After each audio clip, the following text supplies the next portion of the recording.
When I was a kid, my mom put me in Taekwondo, but I quit because I didn't see the value. But at 27, something shifted. I felt a deep urge to fight, not out of anger, but for discipline and a neediness to release something in me I couldn't express. At the time, at least, I needed something more than just going to the gym and lifting weights, though I did that for years and I continue to. I found Brazilian Jiu Jitsu and it changed everything. I didn't just train my body, it reshaped how I handle stress, conflict, and life. If you're on edge of trying something new and deep down you know it could change your life, it might be worth it. These three reasons made it worth it for me. Failure is growth. One of the biggest things I've learned is that we have to redefine what success means for us. You can't start something new and expect to be great on day one. But still, we compare ourselves to people who've been showing up for years, and that kind of thinking doesn't push us forward. It quietly destroys our progress before it even starts. It's self sabotage. Most people don't quit because it's too hard, they quit because they expect themselves to be perfect from the beginning. But growth doesn't work like that. True growth starts when you give yourself permission to be a beginner. And the beautiful part is, when you're new, no one's expecting you to be perfect. You're free to mess up, you're free to fall on your face, because that's how learning works. That's how you become someone you never thought you'd be. When I first joined the MMA gym, I had no idea which martial art I wanted to commit to. I tried everything, conditioning, kickboxing, boxing, and eventually jiu-jitsu. At first, I thought I'd fall in love with Muay Thai or MMA because that's what I really saw was cool, on TV. So I started showing up to the striking classes they offered with zero idea how to attack or defend myself, and let me tell you, I got wrecked. In my first few classes, I was getting tagged hard, overwhelmed, humbled. I didn't know how to handle my emotions that came with getting hit. A few classes in, I started getting angry, throwing counters, not out of technique, but out of frustration. That's when I learned a painful lesson. The guy sparring with me, he was much more experienced than me. And when I came at him in my anger, he turned up and reminded me really quick, if I didn't learn how to control my emotions, I would not survive. However, in retrospect, that experience was golden. That moment humbled me, not just as a fighter, but as a man.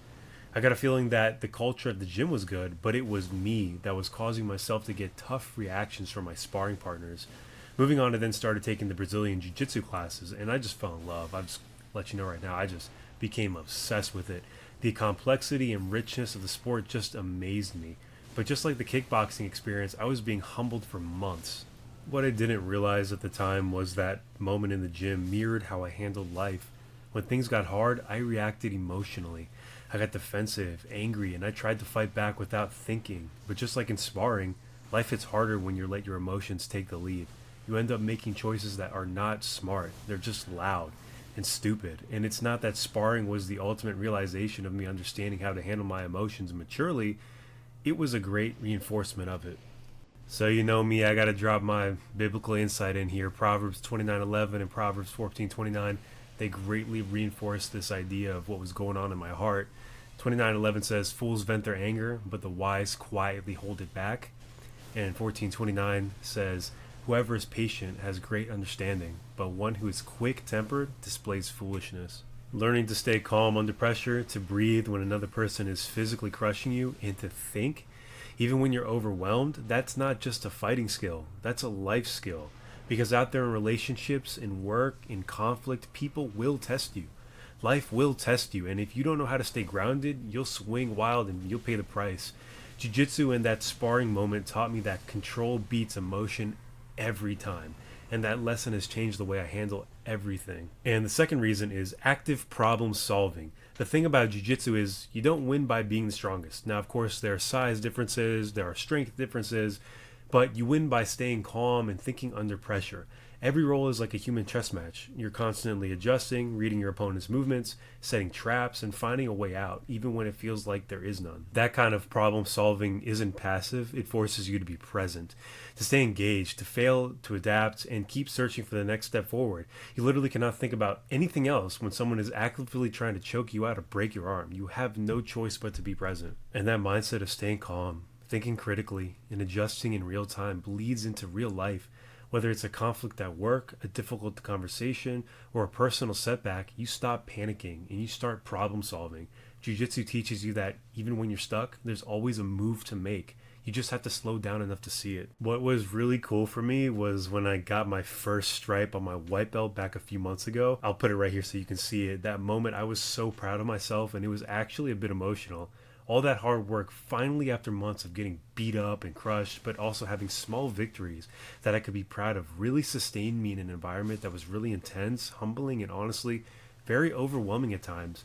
But that stripe wasn't just a tape on a belt. It was a reminder to myself that I was growing, that I didn't give up. I stayed consistent. It meant every class I showed up to, sore, tired, and unsure of myself, was worth it. I was proof that consistency beats perfection. There's one thing I realized about myself, and I told myself, I am not perfect, but I am consistent. And the third reason, knowing when to fight and when to preserve energy. One of the most important lessons I've learned from jiu-jitsu is knowing when to go all in and when to slow down and conserve energy.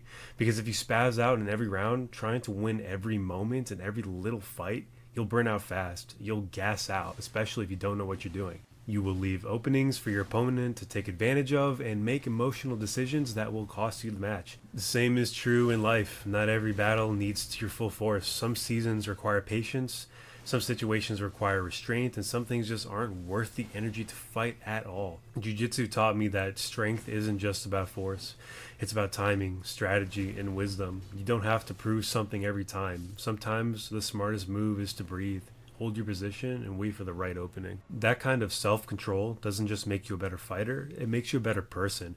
For example, I've had moments off the mat, whether it was someone trying to tear me down, challenge my values, or test my self-control, where the old me would have just lashed out immediately.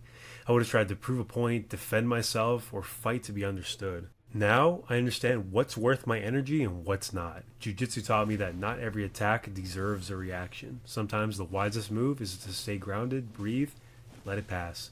Because our energy is limited, it's finite, and not everyone deserves it. Not everything deserves it.